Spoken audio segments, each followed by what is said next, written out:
அனைத்து உறவுகளுக்கும் எனது இனிய காலை வணக்கத்தை தெரிவித்துக் கொள்கிறேன். உங்களிடத்தில் மிகவும் முக்கியமான ஒரு ஜோதிட குறிப்பை பகிர்ந்து கொள்ள வருகிறேன்.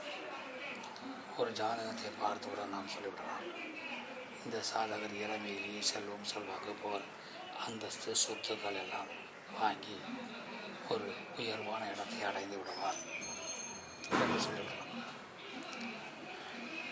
அப்படிப்பட்ட அமைப்புகள் நிறையா இருந்தாலும் கூட ஒரு அமைப்பை மட்டும் நாம் இப்போது பார்ப்போம். லக்னத்திற்கு 2ஆம் இடம் என்பது தனஸ்தானம், குடும்பஸ்தானம், செல்வத்தை கொடுக்கக்கூடிய ஸ்தானம், வாக்கை கொடுக்கக்கூடிய ஸ்தானம், வாக்குகளை கொடுத்த வாக்கை நிறைவேற்றக்கூடிய ஸ்தானம், அடிப்படை கல்வியை குறிக்கக்கூடிய ஸ்தானம். லக்னத்திற்கு 11ஆம் வீடு என்பது அபரிமிதமான லாபத்தை கொடுக்கக்கூடிய ஸ்தானம், அபிலாசைகளை நிறைவேற்றக்கூடிய வீடு, அண்ணன் அக்காவை குறிக்கக்கூடிய வீடு, சித்தப்பாவை குறிக்கக்கூடிய வீடு, அதிர்ஷ்டத்தை குறிக்கக்கூடிய வீடு.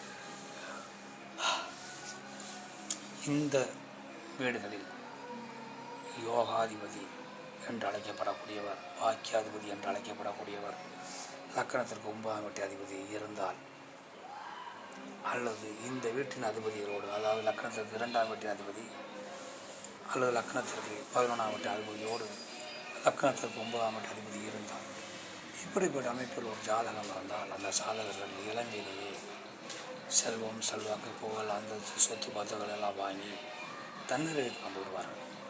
அதனால் இப்படிப்பட்ட அமைப்பு உங்கள் ஜாதகத்தில் இருக்கிறார் பார்த்து கொள்ளுங்கள். மற்றவற்றை நாம் அடுத்த வீடியோ காண்போம். நன்றி, வணக்கம்.